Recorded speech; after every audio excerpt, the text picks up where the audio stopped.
അപ്പോൾ എനിക്ക് ചോദിക്കാനുള്ള ചിലരൊക്കെ പറയുന്നതാണ് ഭരത മൂവിയിലെ എവിടെയൊക്കെയോ രാധാകൃഷ്ണ സാറിൻ്റെയും നമ്മുടെ MG ശ്രീകുമാർ സാറിൻ്റെയും ഒരു സാമ്യം ഫീൽ ചെയ്തിട്ടുണ്ട് എന്ന് പറയും. ഇല്ല, അതിന് ആക്ച്വലി എനിക്ക് അത് പറയാനുണ്ട്. അത് സംഭവിച്ചു കഴിഞ്ഞാൽ ഞാനിത് ഈ സംഭവം എനിക്ക് ഇങ്ങനെ ആ ടൈമിൽ കുറച്ച് ഭയങ്കരമായിട്ട് ഇങ്ങനെ ആൾക്കാർ പറയുന്നുണ്ട്. അപ്പം എനിക്ക് ലോയി സാറുമായിട്ട് വർക്ക് ചെയ്യാനായിട്ടുള്ള അവസരം ഉണ്ടായിട്ടുണ്ട്. പിന്നീടുള്ള എൻ്റെ ഇതിൽ ഞാൻ ഇതേ ചോദ്യം ലോയി സാറിൻ്റെ അടുത്ത് ചോദിച്ചു. സാർ ഇങ്ങനൊരു സംഭവം ഉണ്ട് ഭരതൻ നോക്കിയിട്ട് ഈ ത്രെഡ് പിന്നെ എനിക്ക് വേറെ എവിടെ നിന്ന് കിട്ടാനാ എന്ന് ചോദിച്ചു. ഞാൻ പറഞ്ഞു ത്രെഡ് ഓക്കെ, എൻ്റെ അച്ഛൻ അങ്ങനെ അല്ലല്ലോ, എൻ്റെ അച്ഛൻ അങ്ങനെ അല്ല. പിന്നെ എനിക്ക് അതുകൊണ്ട് തന്നെ എനിക്ക് ആ സിനിമ കാണാൻ താല്പര്യമില്ല. ഞാൻ അങ്ങനെ തന്നെ പറഞ്ഞു, എൻ്റെ അച്ഛൻ എടാ ഇത് സിനിമയല്ലേ, സിനിമയ്ക്ക് അനുസരിച്ച് അതിൻ്റെ അകത്ത് വേറെ പല കാര്യങ്ങളും എനിക്ക് പുള്ളി പറയുന്ന എൻ്റെ ത്രെഡ്സ് എന്ന് പറയുന്നത് ചെറിയൊരു സംഭവം, അതിൽ നിന്ന് ഞാൻ സിനിമ അപ്പം ഇതിൻ്റെ അകത്ത് അച്ഛൻ്റെ രീതി സ്വാഗുണ്ട്. ആ രീതിയൊക്കെയാണ് വേണുമക്കൾ ഫോളോ ചെയ്തിരിക്കുന്നതാണ് പറഞ്ഞത്. അതായത് മറ്റേ മുറുക്കുന്നതും ഈ ചുണ്ണാമ്പെടുത്ത് ബെഞ്ചിന്റെ അവിടെ തേക്കുന്നതും ഒക്കെ ഇവരൊക്കെ വേണുമക്കളൊക്കെ സ്ഥിരമായി വീട്ടിൽ വന്ന് ഇവരുടെയൊക്കെ സ്വാഗ് മനസ്സിലാക്കിയിട്ടുള്ളതാണ്. ചിറ്റപ്പൻ ഇപ്പൊ അതിൻ്റെ അകത്ത് തറയിരുന്ന് പാട്ട് പഠിക്കുന്ന വിധം, അച്ഛൻ മുകളിലിരുന്ന് പാട്ട് പറഞ്ഞു കൊടുക്കുന്ന വിധം, ഇതൊക്കെ അതെല്ലാം അങ്ങനെയാണ്. അതെല്ലാം അങ്ങനെ തന്നെ ആയിരുന്നു. അത് ഒക്കെ ഞങ്ങളെ കണ്ടു വളർന്നവരാണ്. പക്ഷേ ഒരു പോയിന്റ് ഓഫ് ടൈമിൽ അച്ഛൻ ഞാൻ ഇപ്പം മദ്യപാനത്തിന്റെ ഒരു കാര്യം അത് പറയാതിരിക്കാൻ പറ്റത്തില്ല. കാരണം വെച്ച് കഴിഞ്ഞാൽ അച്ഛൻ്റെ ഒരു വലിയൊരു നെഗറ്റീവ് വശമായിട്ട് പറയുന്നത് മദ്യപാനം തന്നെയാണ്. പക്ഷെ അദ്ദേഹത്തിന്റെ സംഗീതത്തെ അത് എഫക്ട് ചെയ്തില്ല. പറഞ്ഞത് അത് മദ്യപാനം എന്ന് പറയുന്നത് ഞാൻ ഇതുവരെ അച്ഛനെ ഭയങ്കരമായിട്ട് മദ്യപിച്ച് മതോന്മത്തനായിട്ടും ഞാൻ കണ്ടിട്ടില്ല. എല്ലാവരും മദ്യപിച്ചിട്ടുള്ളൂ. പക്ഷേ ഇതിൻ്റെ സംഭവിച്ചു കഴിഞ്ഞാൽ അതിൻ്റെ റേഷ്യോ കൂടി. അത് ഒരു ദിവസം കഴിക്കുന്ന എമൗണ്ട് പലപ്പോഴായിട്ടായിരിക്കും കഴിക്കുക. അപ്പൊ അങ്ങനെ എന്താന്ന് വെച്ചപ്പോഴത്തേക്ക് ഭക്ഷണം കഴിക്കുന്ന കുറവായിരുന്നു. അങ്ങനെ അച്ഛനെ അത് ഭയങ്കരമായിട്ട് എഫക്ട് ചെയ്തു, ആരോഗ്യപരമായിട്ട് എഫക്ട് ചെയ്തതിന്റെ പേരിലാണ് പോയത്. അപ്പോൾ ഇത് പക്ഷേ ഇത് ഓവറായിട്ട് നമ്മൾ കാണിക്കുമ്പോഴേ അച്ഛൻ ഇതുവരെ ഇന്നേ വരെ എൻ്റെ ലൈഫിൽ ഞാൻ കണ്ടിട്ടുണ്ട്, അച്ഛനൊരു കച്ചേരി ഉണ്ടെങ്കിൽ അച്ഛൻ മദ്യപിക്കില്ല. കച്ചേരിക്ക് അച്ഛൻ കൊടുക്കുന്ന ഒരു ഡിവൈൻ ഇതുണ്ട്. അതിനകത്ത് പല കാര്യങ്ങളും. ഇപ്പം അച്ഛൻ പോകുന്നതിന് മുമ്പായിട്ട് എൻ്റെ അച്ഛൻ്റെ അമ്മ വിളക്ക് വയ്ക്കും. ഇതൊന്നും എവിടെയും ആരും പറഞ്ഞിട്ടുണ്ടാവില്ല. ഇപ്പം ഞാൻ എൻ്റെ ഓർമ്മയിൽ നിന്ന് ഞാൻ പറയുന്നു, വിളക്ക് വെച്ചിട്ട് പോകുന്ന സമയത്ത് ഇപ്പൊ ഒരു അംബാസിഡർ കാറിലാണ് എല്ലാരും കൂടെ തമ്പുരും മറ്റേ നിങ്ങൾ ആ സിനിമ മൃദംഗക്കാരും എല്ലാരും കൂടെ വണ്ടിക്കകത്ത് കയറി ജാം പാക്ഡ് ആയിട്ടാണ് പോകുന്നത്. അപ്പൊ അച്ഛൻ പോയി ആദ്യം വിളക്ക് വെച്ചിട്ട് അമ്മൂമ്മ അവിടെ ഇങ്ങനെ നിൽക്കും, നേരെ പോയി കാലത്തൊട്ട് തൊഴും. അമ്മൂമ്മയുടെ കഴുത്തിൽ കിടക്കുന്ന ഒരു മാലയുണ്ട്, ഒരു പവിഴമാലയുണ്ട്, അത് ഊരി അച്ഛന്റെ കഴുത്തിലിടും. എന്നിട്ട് അച്ഛൻ കാലത്തൊട്ട് തൊഴുതിട്ട് പോകും. അച്ഛൻ തിരിച്ചു വരുന്നു. ഇപ്പൊ ഇതൊക്കെ നമ്മൾ ഈ ലോക്കലായിട്ടായിരിക്കും, കൊച്ചി അങ്ങനെയൊക്കെയുള്ള സ്ഥലങ്ങളായിരിക്കും കച്ചേരി. അപ്പം രാത്രി തന്നെ വെളുപ്പിനെ തിരിച്ചു വരുന്നവരെ വിളക്ക് എടുത്തിട്ടില്ല. അമ്മൂമ്മ ഫ്രണ്ടിലുണ്ടാവും. വരുന്നൊരു ടൈമൊക്കെ ആകുമ്പോഴത്തെ രാമായണമൊക്കെ വായിച്ച് അമ്മൂമ്മ ഫ്രണ്ടിൽ ഇരിക്കും. അച്ഛൻ തിരിച്ചു വന്നിട്ട് അമ്മൂമ്മ ഉറങ്ങത്തുള്ളൂ. വെളുപ്പിനെ ഇപ്പൊ ചിലപ്പോൾ 4 മണിക്കൊക്കെ വന്നാൽ പോലും അമ്മൂമ്മ ഓൾമോസ്റ്റ് ഉണർന്നിരിക്കും. വന്ന് തിരിച്ച് കാലത്തൊട്ട് തൊഴുത് അന്ന് കിട്ടിയ പൈസ എടുത്ത് അമ്മയുടെ കൊടുക്കും. കല്യാണമൊക്കെ കഴിഞ്ഞതിന് ശേഷം ഞങ്ങളൊക്കെ എന്നിട്ട് അങ്ങനത്തെ ഒരു ഇതായിരുന്നു. റെസ്പെക്ട്ഫുൾ ആയിരുന്നു അമ്മയോടെന്നുള്ളതും അതൊരു ഗുരുത്വം കൂടിയാണല്ലോ. ഇപ്പൊ എന്നെ അച്ഛൻ എന്തെങ്കിലും വഴക്ക് പറയാൻ അമ്മൂമ്മയെന്ന് വിളിച്ചു കഴിഞ്ഞാൽ അച്ഛൻ ആ സൈഡിലേക്ക് അപ്പൊ നമ്മുടെ പ്രൊട്ടക്ടർ അമ്മൂമ്മയാണ്. അങ്ങനെയൊക്കെ ഉള്ളൊരു കുടുംബത്തിൽ നിന്നാണ് നമ്മൾ. അപ്പം അങ്ങനെ ഉള്ള ഒരു ലൈഫ് സ്റ്റൈൽ അല്ലാതെ സിനിമയ്ക്കകത്ത് വേറൊരു വിധത്തിൽ കാണിക്കുമ്പോൾ സിനിമയില് അതായത് കച്ചേരിക്ക് പാടാൻ പറ്റാണ്ട് ഞങ്ങൾക്ക് എതിർപ്പുണ്ടായിരുന്ന അല്ലെങ്കിൽ ചേട്ടൻ പറഞ്ഞ അതേപോലെ തന്നെ ആ പടം കാണാൻ എനിക്കും ഇഷ്ടമല്ല. കാരണം ആൾക്കാരുടെ മനസ്സിൽ ഒരു ചേട്ടനും അനിയനും പാടുന്ന രണ്ടാൾക്കാരെന്ന് പറയുമ്പോ ആരും പറഞ്ഞില്ലെങ്കിലും കച്ചേരി. അപ്പൊ ആ എലമെന്റ്സ് ഒക്കെ അത് തന്നെയാണ്, അല്ലാന്ന് ഞങ്ങൾ പറയുന്നില്ല. അതില് ഇല്ലാത്ത എലമെന്റ്സ് ഈ പറഞ്ഞ കച്ചേരി. പിന്നെ അനിയനോട് തോന്നുന്ന ഒരു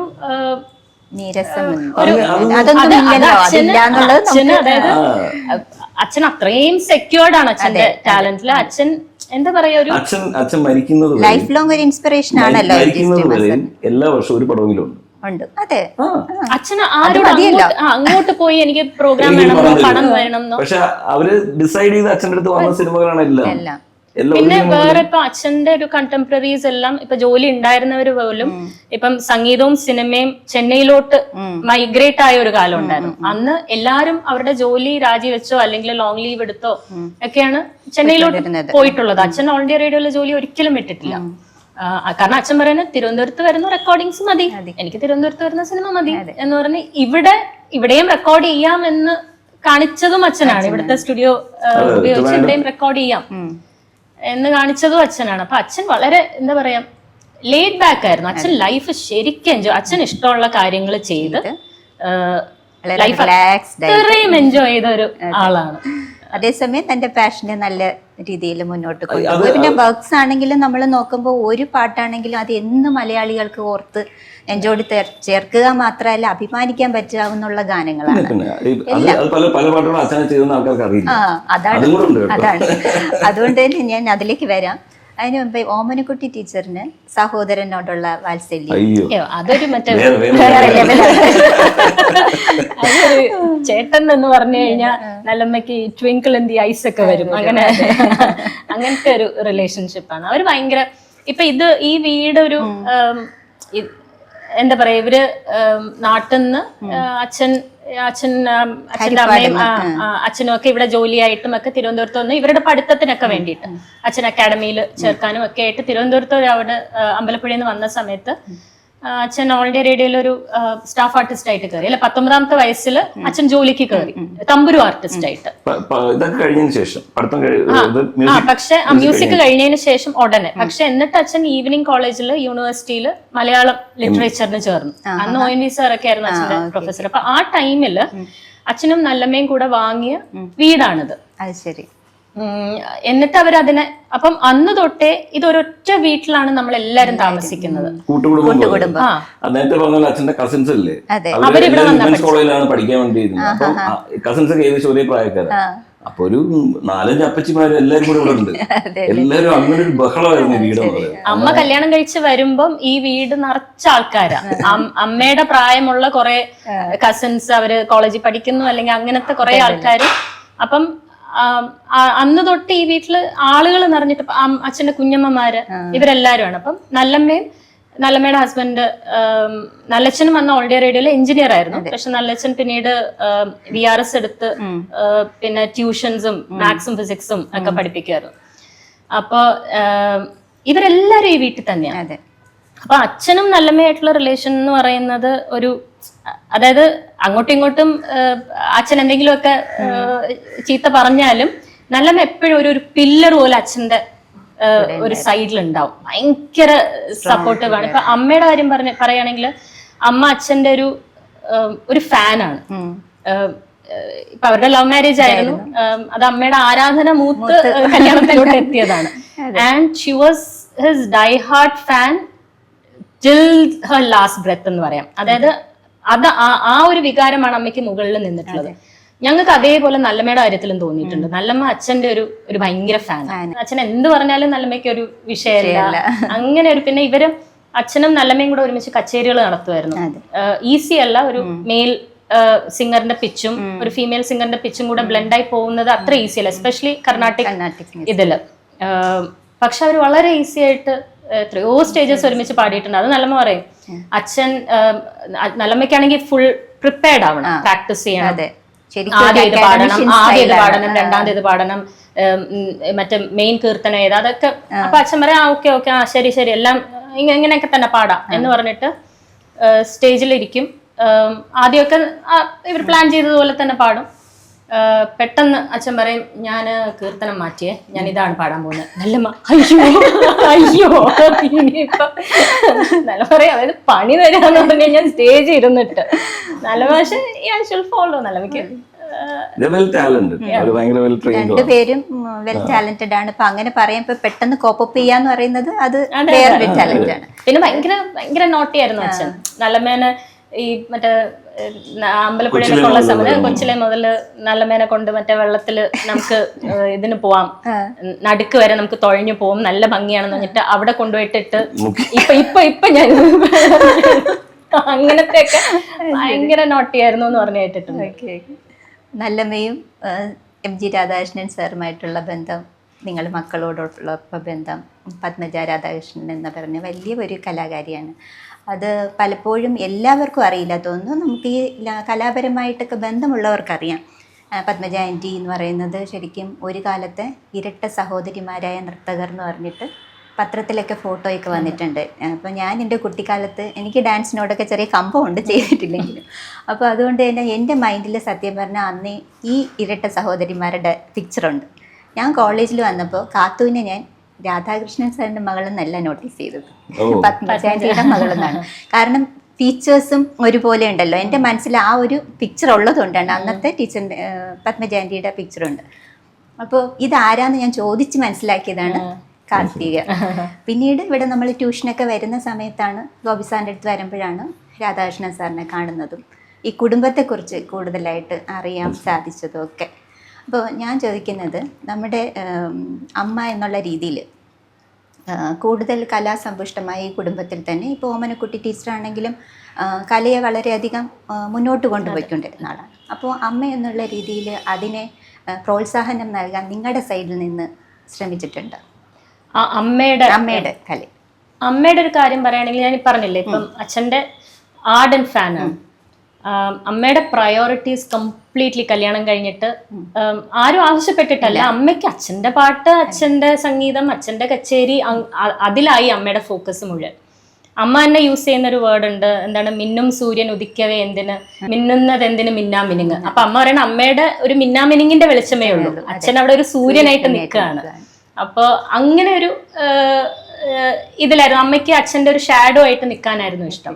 പക്ഷെ അച്ഛൻ അങ്ങനെയല്ല, നീ എഴുത് ഡാൻസിനെക്കാളും അമ്മ ഡാൻസിനെക്കാളും അതെ ചിത്രരചന കൂടെ കൊണ്ടുപോയിരുന്നു. നൃത്തമാണ് അധികം ഫോക്കസ് ചെയ്യാതെ പോയി. ഗാനരചനയും ഉണ്ട്. ഡാൻസിനെക്കാളും അമ്മയും മേമേ MP പത്മജ, MP ഗിരിജ എന്നുള്ള റൈറ്റേഴ്സ് ആയിരുന്നു. ചെറുകഥ അവർ കോളേജിൽ പഠിക്കുമ്പോഴേ അതൊക്കെ പിന്നെയും കണ്ടിന്യൂ ചെയ്യും. പക്ഷെ ഈ പറഞ്ഞ പോലെ അമ്മയുടെ പ്രയോറിറ്റി കംപ്ലീറ്റ്ലി അച്ഛന്റെ പാട്ടുകൾ, അച്ഛന്റെ അങ്ങനെയായി സംഗീതം. അതെ, എനിക്ക് തോന്നുന്നു രാധാകൃഷ്ണൻ അമ്മയെ കൊണ്ട് കുറച്ച് എഴുതിച്ചിട്ടുണ്ട്. ഞങ്ങൾ തമ്മിൽ ഒരു സിനിമ ഒന്ന് ട്രൈ ചെയ്ത് പടം, പക്ഷെ അങ്ങനെ വർക്കൗട്ട് ആയില്ല. അപ്പൊ പക്ഷെ ഞങ്ങൾ ട്രൈ ചെയ്തു. മ്യൂസിക് ചെയ്തു, ഓമനക്കുട്ടി ടീച്ചർ എങ്ങനെയാണ് നമ്മുടെ അമ്മയുമായിട്ട്? അയ്യോ, അതും ഒരിക്കലും നമ്മളിപ്പോ എപ്പോഴും പറയും നാത്തൂനുമായിട്ടുള്ള പ്രശ്നം അതൊന്നും ഇല്ല. അമ്മയ്ക്ക് എപ്പോഴും സപ്പോർട്ടായിട്ടുണ്ടായിരുന്ന ആള് നല്ലമ്മയാണ്. പ്രിയപ്പെട്ട പപ്പിയാണെന്ന് തോന്നുന്നു, അങ്ങനെ എന്തോ കേട്ടിട്ടുണ്ട്. നല്ലമ്മയ്ക്ക് എന്നും സപ്പോർട്ടായിട്ട് അമ്മയുണ്ടാവും. രണ്ടുപേരും അങ്ങനത്തെ ഒരു വൈബാണ് എപ്പോഴും ഞങ്ങൾ കാണിച്ചു തന്നിട്ടുള്ളത്. ഞങ്ങൾ കണ്ടു വളർന്ന അങ്ങനെയാണ്. അതുപോലെ തന്നെയാണ് അച്ഛൻ മരിച്ചതിന് ശേഷം ഫൗണ്ടേഷൻ പ്രോഗ്രാമിന്റെ സമയത്തൊക്കെ ഇവർ രണ്ടുപേരും കൂടെ സ്ട്രോങ് ആയിട്ട് നിന്നിട്ട് നടത്തിയ ഒരു ലെവൽ ഓഫ് പ്രോഗ്രാംസ് ഉണ്ട്. അന്ന് ഞങ്ങൾക്ക് രണ്ടുപേരും ഒന്നും ചെയ്യാൻ പറ്റിയിട്ടില്ല. ഞങ്ങളിവിടെ ചെറിയ തോതിൽ ഇങ്ങനെ പ്രോഗ്രാം അതായത് നിർത്താൻ പാടില്ല. ഞങ്ങൾ ആ ഒരു ലെഗസി മുന്നോട്ട് കൊണ്ടുപോകണം എന്നുള്ള ഉത്തരവാദിത്തം ഞങ്ങളുടെ രണ്ടുപേരുടെയും തലയിലാണ്. പക്ഷെ അത് ഇത്രയും വലിയൊരു ഉത്തരവാദിത്തം ഇവർ രണ്ടുപേരും കൂടെ നടത്തിയിരുന്ന സമയത്ത് ഞങ്ങൾ ആ പ്രോഗ്രാമിന് 2 ദിവസം മുമ്പ് വരും. ഇവരെല്ലാം ചെയ്തിട്ടുണ്ടാവും, നമ്മളൊരു ഗസ്റ്റിനെ പോലെ വരും, പങ്കെടുക്കും, ഏത് ഡ്രസ് ഇടണം എന്ന് തീരുമാനിക്കും. ഇതൊക്കെ വലിയ പരിപാടി, ഒരു ഈസി ആയിട്ടുള്ള പരിപാടി, ടാസ്ക് ആണെന്ന് വിചാരിച്ചിട്ട്. പക്ഷെ നമ്മൾ നടത്തിയിട്ടാണ്. അപ്പം ആ ഒരു യൂണിറ്റി ഇല്ലെങ്കിൽ അതെങ്ങനെ നടത്തിക്കൊണ്ടുപോകാൻ പറ്റില്ല, അവര് തമ്മിലൊരു യൂണിറ്റി ഇല്ലെങ്കിൽ. അപ്പം അത് ഭയങ്കര നല്ലമ്മയുടെ ഒരു മൂത്ത മോളായിട്ടാണ് പലരും വിചാരിച്ചിരിക്കുന്നത്. ഇവരെ ഒരുമിച്ച് പോകുന്ന സമയത്ത് ഇതാണോ മോള് എന്ന് ചോദിച്ച അല്ല, നല്ലമ്മയ്ക്ക് 2 കാര്യമാണ്. അച്ഛനും നല്ലമ്മയും കൂടെ പോകുമ്പം അവര് ആൾക്കാരേക്കും ഇത് ചേച്ചിയല്ലേ എന്ന് ചോദിക്കും. അപ്പൊ അച്ഛൻ പറയാം അതെ അപ്പൊ അമ്മയുടെ കൂടെ പോകുമ്പോ ഇതാണോ മോളെന്ന് ചോദിക്കും. പക്ഷെ റിലേഷൻഷിപ്പ് ഭയങ്കര രണ്ടുപേരും തമ്മിൽ. ഇന്നിപ്പോ പത്മശ്രീയുടെ നിറവിൽ നിൽക്കുന്ന നമ്മുടെ ഓമനക്കുട്ടി ടീച്ചറിന് വൈകിപ്പോയി ഈ ഒരു പുരസ്കാരം ലഭിക്കാനെന്ന് തോന്നുന്നുണ്ടോ? ഇല്ല, കാരണം വെച്ച് കഴിഞ്ഞാൽ അത് ഒരിക്കലും ലേറ്റ് ആയെന്ന് പറയാൻ പറ്റില്ല. പുരസ്കാരം കിട്ടി എന്നുള്ളത് തന്നെയാണ് വലിയൊരു അച്ചീവ്മെന്റ്. അത് ഇപ്പൊ കിട്ടിയത് വളരെ വളരെ സന്തോഷം. അതായത് നേരത്തെ കിട്ടിയതിന് അതിലും സന്തോഷം. പക്ഷെ അങ്ങനെ ചിന്തിച്ചിട്ടില്ല. ചിന്തിച്ചിട്ടില്ല. ഞാൻ ചോദിക്കാൻ കാര്യം, ടീച്ചർ ഈ പറഞ്ഞ പോലെ ജീവിതകാലം മുഴുവൻ സംഗീത തപസ്യയായിട്ട് മുന്നോട്ട് പോകുന്നു. പോരാഞ്ഞിട്ട് മ്യൂസിക് എഡ്യൂക്കേഷൻ സിസ്റ്റത്തിന് തന്നെ ഒട്ടനവധി നേട്ടങ്ങളാണ് അവ കൈവരിച്ചിട്ടുള്ളത്. ഒരുപാട് സംഭാവനകൾ ചെയ്തിട്ടുണ്ട്. അപ്പോൾ അങ്ങനെ അത്രയും മ്യൂസിക്, എനിക്ക് തോന്നുന്നു ഒരു മ്യൂസിക് എഡ്യൂക്കേഷൻ ഡിപ്പാർട്ട്മെൻറ്റ് വരെ തുടങ്ങി വെച്ച ഒരു വ്യക്തിയാണ്. അപ്പോൾ ഇതിനൊക്കെ മുന്നിൽ തന്നെ വരണമെന്നാണ് ഒരു കലാപ്രേമി എന്നുള്ള രീതിയിൽ നമ്മളേവരും ആഗ്രഹിച്ചു പോയിട്ടുണ്ട്. എന്നാലും അല്ലേ, നമുക്ക് വരാനുള്ള സമയത്തെ എത്തിച്ചേരുള്ളൂ എന്നുള്ളതാണ്. പക്ഷെ ഇപ്പൊ നമ്മുടെ ഒരു വിഷമം, നമ്മൾ പലപ്പോഴും കുടുംബത്തിനുള്ളിൽ സംസാരിക്കുന്ന അച്ഛന് കിട്ടാതെ പോയതിൽ വിഷമം ഞങ്ങൾക്ക് എല്ലാവർക്കും ഉണ്ട്. മനസ്സിലായില്ല, അച്ഛന് ശരിക്കും അർഹനായിരുന്നു. അച്ഛന് മരണത്തിന് മുമ്പ് അത് കിട്ടണമായിരുന്നു എന്ന ആഗ്രഹം ഈവൻ നല്ലമ്മയ്ക്ക് പോലും ആ ഒരു വിഷമം ഉള്ളിലുണ്ടെന്നുള്ളതാണ് വളരെ സത്യസന്ധമായിട്ടുള്ള കാര്യം. കാരണം ഈവൻ ചിറ്റപ്പനായിട്ട് സംസാരിക്കാൻ പോലും എല്ലാവർക്കും അത് ചേട്ടന് കിട്ടണമായിരുന്നു എന്ന് ചിന്തിക്കാത്ത ആരും തന്നെ ഇവിടെ ഈ വീട്ടിലില്ല. അത് മാത്രമേ ഉള്ളൂ ഞങ്ങളുടെ ഉള്ളിലുള്ള ഒരു വിഷമം എന്ന് പറയുന്നത്. അത് മാത്രമേ ഉള്ളൂ. അല്ലാതെ അല്ല, കിട്ടാത്തതിൽ അങ്ങനെ അയ്യോ കിട്ടിയില്ല കൊടുത്തില്ല അങ്ങനൊന്നുമില്ല കേട്ടോ. അങ്ങനൊന്നുമില്ല. നോ പരാതികളൊന്നുമില്ല. കിട്ടിയതെല്ലാം അല്ല, എനിക്ക് കുറച്ച് പരാതിയല്ല, എനിക്ക് സങ്കടം തോന്നാറുണ്ട്. അതെ, അച്ഛന് ഒരു അംഗീകാരവും കിട്ടിയിട്ടില്ല എന്നുള്ളൊരു സങ്കടം. ഒരു അംഗീകാരം കിട്ടിയിട്ടില്ല. അതായത് ഒരു നാഷണൽ അവാർഡ് ഇന്നിപ്പോ ഞാൻ പറയുന്നത് നമുക്ക് നാഷണൽ അവാർഡ് കിട്ടി എന്ന് പറഞ്ഞ് പറയുമ്പോ അച്ഛന് കിട്ടിയിട്ടില്ല. അത് പക്ഷെ എനിക്ക് അച്ഛനിലൂടെ എനിക്ക് ദൈവം തന്നതാണ് എന്ന് ഞാൻ സന്തോഷിക്കുന്നു. അത്രേ ഉള്ളൂ. അങ്ങനെ വിചാരിച്ച് തന്നെ സന്തോഷിക്കാൻ സാധിക്കട്ടെ. അങ്ങനെ തന്നെയാണ് തന്നെ വിചാരിക്കാൻ. തീർച്ചയായിട്ടും അച്ഛനമ്മമാർ മരിച്ചു കഴിയുമ്പോഴാണ് അവരുടെ ബ്ലെസ്സിങ്സ് കൂടുതൽ കിട്ടുന്നതെന്നാണ് ഞാൻ പറഞ്ഞു കേട്ടിട്ടുള്ളത്. അപ്പോൾ തീർച്ചയായിട്ടും അവരുടെ ബ്ലെസ്സിങ്സ് രാധാകൃഷ്ണൻ സാറിന് ഒരുപാടുണ്ടെന്ന് വിചാരിക്കുന്നു. കാരണം ഇപ്പോഴും ഒരുപാട് തിരക്ക് പിടിച്ച യാത്രയാണ്. മ്യൂസിയം സൗണ്ട് ഡിസൈനിങ് രംഗത്ത് ഫസ്റ്റ് പേര് തന്നെ നമുക്ക് ആര് സെർച്ച് ചെയ്താലും കിട്ടുന്ന ഒരു വ്യക്തിയായിട്ട് മാറിയിട്ടുണ്ട്. പിന്നെ അത് എം ജി രാധാകൃഷ്ണൻ സാറിന്റെ മകൻ എന്നുള്ള രീതിയിലും കൂടി പ്രശസ്തി നൽകുന്ന ഒരു കാര്യം. പിന്നെ ചേട്ടൻ തന്നെ പറഞ്ഞിട്ടുണ്ട്, അതായത് ചേട്ടന് ഇപ്പൊ എത്ര നാഷണൽ അവാർഡ് കിട്ടിയാലും സ്റ്റേറ്റ് അവാർഡ് കിട്ടിയാലും അങ്ങനെയല്ല. ചേട്ടൻ ഒരാളുടെ അടുത്ത്, ഒരു ഇൻഡസ്ട്രിയിലുള്ള ഒരാളടുത്ത് സംസാരിക്കുമ്പം ആ നാഷണൽ അവാർഡ് കിട്ടിയിട്ട് വളരെ നല്ല കാര്യം, ഞാൻ എം ജി രാജന്റെ മോനാണ് എന്ന് പറയുമ്പം കിട്ടുന്ന ഒരു അപ്പം അത് തന്നെയാണ് ഇന്നും നമ്മുടെയൊക്കെ ഐഡന്റിറ്റി എന്ന് പറയുന്നത്. അച്ഛനുണ്ടാക്കിയ ഒരു പേരാണ് അച്ഛൻ്റെ മകൻ എന്നുള്ള രീതിയിലുള്ള ഐഡന്റിറ്റി. ഇന്ന് ടീച്ചറിൻ്റെ പത്മശ്രീ അവാർഡൊക്കെ കിട്ടിയ വേളയിൽ ടീച്ചറുമായിട്ടുള്ള ഒരു ടൈം സ്പെൻഡ് ചെയ്യുന്നതിനോട് ഭാഗമായിട്ട് ഞാൻ നല്ലമ്മയെ അറിയാനെന്നൊരു സെഗ്മെന്റ് ചെയ്യുന്നുണ്ട്. അപ്പം നമുക്കൊന്ന് ട്രൈ ചെയ്തല്ലോ. ഇല്ലെങ്കിലോ നല്ലമ്മയുടെ ഫേവറേറ്റ് ആയിട്ടുള്ള കാര്യങ്ങളാണ് ചോദിക്കുന്നത്. നല്ലമ്മയുടെ ഇഷ്ടം അത് നല്ലമ്മയോട് പിന്നീട് നമ്മൾ ചോദിക്കും. നിങ്ങൾ എത്രത്തോളം സ്കോർ ചെയ്തു നമുക്കറിയാം. ഫേവറേറ്റ് കീർത്തനം? അയ്യോ, സുല്ലിടണോ? അല്ല, അത് പക്ഷേ ചേതശ്രീ ബാലകൃഷ്ണ ചിലപ്പായിരിക്കും, പറയാൻ പറ്റില്ല. ഇതിലൊക്കെ സ്ഥിരമായി കച്ചേരികളിൽ പാടുന്ന കീർത്തനങ്ങളിലൊന്നാണത്. നമുക്ക് നോക്കാം. Favourite student? ഡെഫിനറ്റ്ലി ചിത്ര ചേച്ചി ആൻഡ് അരുന്ധ ചേച്ചി. രണ്ടുപേരും അല്ല, ഓരോ ജനറേഷനിൽ നമുക്ക് പേരുകൾ എടുത്ത് പറയാം. പക്ഷെ ഡെഫിനറ്റ്ലി ചിത്ര ചേച്ചിയും അരുന്ധ ചേച്ചിയും നോട്ട് ബിക്കോസ് അവര് സിനിമയെ പാടി എന്നുള്ളതുകൊണ്ടല്ല, തുടക്കം മുതലേ അങ്ങനെയാണ് ആത്മബന്ധം ഇവിടെ നിന്നായിരുന്നല്ലോ ടീച്ചറിന്റെ തുടക്കം. Favourite sweet? അതുകൊണ്ടാണ് ഫേവറേറ്റ് സ്വീറ്റ് എന്ന് ചോദിച്ചത്. അതിൽ എന്ന് എഴുതി വെച്ച് കൊടുത്താലും ചിലപ്പോ കഴിക്കും. അതെ അല്ലേ. Favourite spot or place? അതെനിക്ക് വീട് തന്നെ ആവാനാണ് ചാൻസ്. നമ്മുടെ പുറത്ത് അങ്ങനെ ഒരു ട്രാവൽ അങ്ങനെയില്ല. എനിക്കൊന്ന് വീട്ടിലെ കംഫർട്ടില് ഹാപ്പിയാണ്. Favourite moments to spend? With students. എപ്പോഴും ക്ലാസ് എടുക്കുക എന്ന് പറയുന്നത്, അതായത് ഇപ്പൊ ഈ പ്രായത്തിൽ പോലും നല്ല ഓൺലൈനിൽ പോലും അത് ചെയ്യുന്നുണ്ടെന്നുള്ളത് ഞാൻ ഭയങ്കര അപ്രീഷിയേറ്റ് ചെയ്യാൻ പറ്റുന്നത്. അതായത് എന്റെ പെർസ്പെക്റ്റീവിലാണ് പറയുന്നത്. അത് നല്ല അത് തന്നെയാണ് എൻജോയ് ചെയ്യുന്നതെന്ന് എനിക്ക് പലപ്പോഴും തോന്നാറുണ്ട്. ഇല്ലേ ചെയ്യാൻ പറ്റില്ല, പൈസക്കല്ല ചെയ്യുന്നത്. അതാണ് വേറൊരു വലിയ കാര്യം. ഞാൻ ചില കുട്ടികൾക്ക് എടുത്തു കൊടുക്കും, നല്ലമ്മയുടെ പ്രൊഫൈൽ ഞാൻ ഇങ്ങനെ പറഞ്ഞിട്ടുണ്ട്.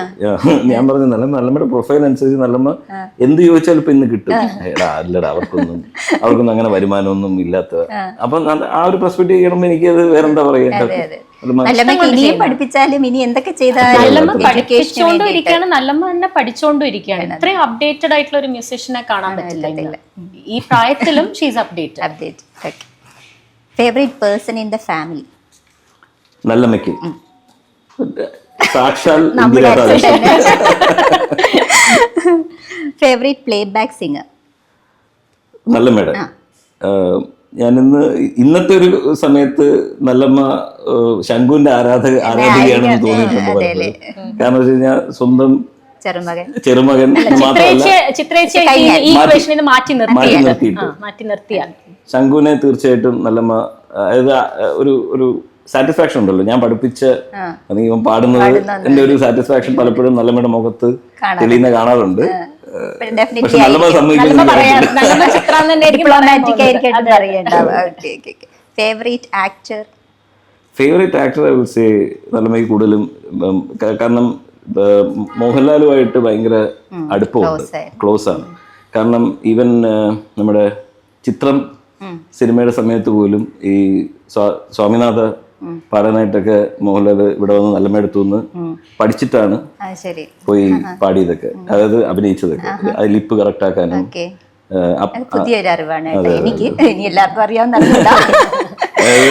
അത് പ്രിയമാവനുമായിട്ടുള്ള ബന്ധവും അപ്പൊ ഇവിടെ വന്ന് അതൊക്കെ പഠിച്ചിട്ടാണ് പുള്ളി ഒരു ട്രെയിനപ്പ് പോലെ ചെയ്തിട്ടുണ്ട്. അതൊക്കെ ചെയ്തിട്ടാണ് പോയിരിക്കുന്നത്. അപ്പൊ അതുകൊണ്ട് തന്നെ ചിലപ്പോൾ മോഹൻലാൽ തന്നെ പറയാനാണ് നല്ല സാധ്യത കൂടുതൽ. പുതിയ ജനറേഷൻ പറയണമെങ്കിൽ അത് പറഞ്ഞ് ഞാൻ കേട്ടിട്ടുണ്ട്, അതുകൊണ്ട് പറയാണ്. ഈ ഒരു ജനറേഷനില് ടൊവിനോനെ ഭയങ്കര ഇഷ്ടമാണെന്ന് പറഞ്ഞിട്ടുണ്ട്. അതും എന്തൊക്കെ പറയുന്നു നമുക്ക് ഒരു ഐഡിയ ഇല്ല. Favourite thing? എന്തെങ്കിലും ഒരു സാധനം, അത് ഡ്രസ് ആകാം, ജ്വല്ലറി ആകാം, ചിലപ്പോൾ എന്തെങ്കിലും മോണുമെന്റ്സ്, എന്തെങ്കിലും. ഓർണമെന്റ്സിനോടൊന്നും നല്ലമ്മയ്ക്ക് അങ്ങനെ താല്പര്യമൊന്നുമില്ല. സാരി പോലും അങ്ങനെ നല്ല എന്താ പറയാ, നമ്മൾ എത്ര സാരി എടുത്തു കൊടുത്താലും ഒരേ പഴയ എന്തെങ്കിലും ഉടുത്തോണ്ടിരിക്കുന്ന കാണാറുള്ളത്. നമ്മൾ ഫൗണ്ടേഷൻ പ്രോഗ്രാമിനൊക്കെ നല്ല ഇത് ഉടുക്കണേ എന്ന് പറഞ്ഞു കൊടുത്താൽ പോലും അതൊന്നും ഇവിടെ ഇരിക്കുന്ന ഇൻസ്ട്രുമെന്റ്സ് ആയിരിക്കാം, ഇപ്പൊ വീണ, തമ്പുരു, അതിനോടൊക്കെ ചിലപ്പോ എന്തെങ്കിലും അങ്ങനെ പോലും ഇല്ല. അങ്ങനെയുള്ള ഒരു ഇഷ്ടം കാണിച്ചിട്ടില്ല ഇതുവരെ ഒന്നിനോട്. സ്വർണത്തിനോടൊരു ഇനി ഒരു കാര്യം ചെടികള് വലിയ ഇഷ്ടമാണ്. നല്ലമുണ്ട് ചട്ടിയും ചെടിയും നമുക്ക് ഇറങ്ങാൻ പറ്റാത്ത രീതിയിൽ അവിടെ പടിയിലൊക്കെ അടുക്കി വെച്ചിട്ടുണ്ട്. അപ്പം അവള് ഗാഥ ചോദിച്ചു എന്ന് പറഞ്ഞാൽ ഇവരെങ്ങനെ ഇറങ്ങും, ചാടി ഇറങ്ങും. അങ്ങനെ ചെടികളാണ് ഇഷ്ടം. അപ്പോൾ ഇതിനോടൊപ്പം തന്നെ എനിക്ക് എൻ്റെ ആഗ്രഹത്തിന് ഞാൻ ചോദിക്കുന്നതാണ്, പറ്റുമെങ്കിൽ ചെയ്യാം. രാധാകൃഷ്ണൻ സാറിൻ്റെ സോങ്സ് നേരത്തെ രാധാകൃഷ്ണൻ പറഞ്ഞതുപോലെ തന്നെ എല്ലാവർക്കും അറിയില്ല. സോങ്സ് ഭയങ്കര പോപ്പുലറാണ്, പക്ഷേ എം.ഡി. രാധാകൃഷ്ണൻ സാറാണ് സംവിധാനം ചെയ്തതെന്ന് അറിയാതെ പോകുന്ന ചില സാഹചര്യങ്ങളുണ്ട്. അപ്പോൾ സാറിൻ്റെ തന്നെ വളരെ പോപ്പുലറായിട്ടുള്ള 2-3 സോങ് എങ്കിലും ഒരു 2 ലൈൻസ് വീതം പാടാൻ പറ്റുമോ? ഞങ്ങൾ നേരത്തെ പറഞ്ഞ സെൽഫ് അസസ്മെന്റ് മറക്കരുത്. അതെ, ഞങ്ങൾ നേരത്തെ പറഞ്ഞില്ലേ സ്വയം തിരിച്ചറിവ്, അത് അവിടെയാണ് നമ്മൾ തുടങ്ങിയത്. ആ തിരിച്ചറിവ് ഇപ്പോഴും ഉണ്ട്. അച്ഛന്റെ ഏറ്റവും ഇഷ്ടപ്പെട്ട ഗാനം എന്ന് പറഞ്ഞാൽ അത് ഇവർക്ക് വേറെ പാട്ടായിരിക്കും, എനിക്ക് വേറെ പാട്ടായിരിക്കും. പക്ഷെ എനിക്ക് ഇഷ്ടമുള്ള ഗാനം എന്ന് പറയുന്നത് എന്തുകൊണ്ടാന്ന് പറയാം.